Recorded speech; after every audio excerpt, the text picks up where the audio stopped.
మృతుల పునరుద్ధానము లేని ఎడల క్రీస్తు లేపబడి ఉండలేదు. మీరు ఏం సాక్ష్యం ఇస్తున్నారో తెలుసా? బాప్తిజము తీసుకోలేని వారు క్రీస్తు లేపబడి ఉండలేదు లేదు. అందుకనే మేము బాప్తిజము తీసుకోవటం లేదు. If Christ has not been raised, our preaching is useless and so is your faith. ఆయన పునరుద్ధానుడు అవ్వకపోతే ఈ మాటలు, ఈ బాప్తిజము గురించి సంగతులు నేను మీకు చెప్పవలసిన, విశ్వాసము గురించి చెప్పవలసిన అవసరము ఉండేది కాదు. ఈరోజు అందుకనే అంటున్నాము, నమ్మండి, ఆయన మరణించాడు, ఆయన సమాధి చేయబడ్డాడు, పునరుద్ధానుడయ్యాడని అనేక మంది సాక్షులుగా ఉన్నారు. మీరు నీతిమంతులుగా ఎంచబడటానికే, దేవుడు పాప క్షమాపణ ఇవ్వటానికే పునరుద్ధానుడై మళ్ళీ తిరిగి మన మధ్యలోకి వచ్చి ఉన్నాడు.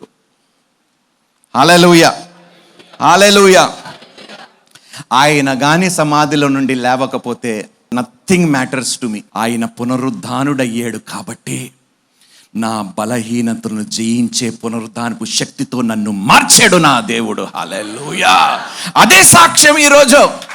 నేను ఈరోజు సాక్షిగా నిలబడ్డానంటే ఆయన మరణం, ఆయన సమాధి, పునరుద్ధానమును నమ్మి బాప్తిజము తీసుకున్నందుకు నా ప్రతి బలహీనతను జయించే శక్తి ఆయన పునరుద్ధానము ద్వారా నాకు అనుగ్రహించి ఉన్నాడు.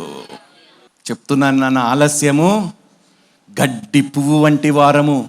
గట్టిగా గాలి వీస్తే తుర్రమని లేచిపోయే ప్రాణాలు. రేపు చూద్దాము అని దయచేసి డిలేలు మాత్రము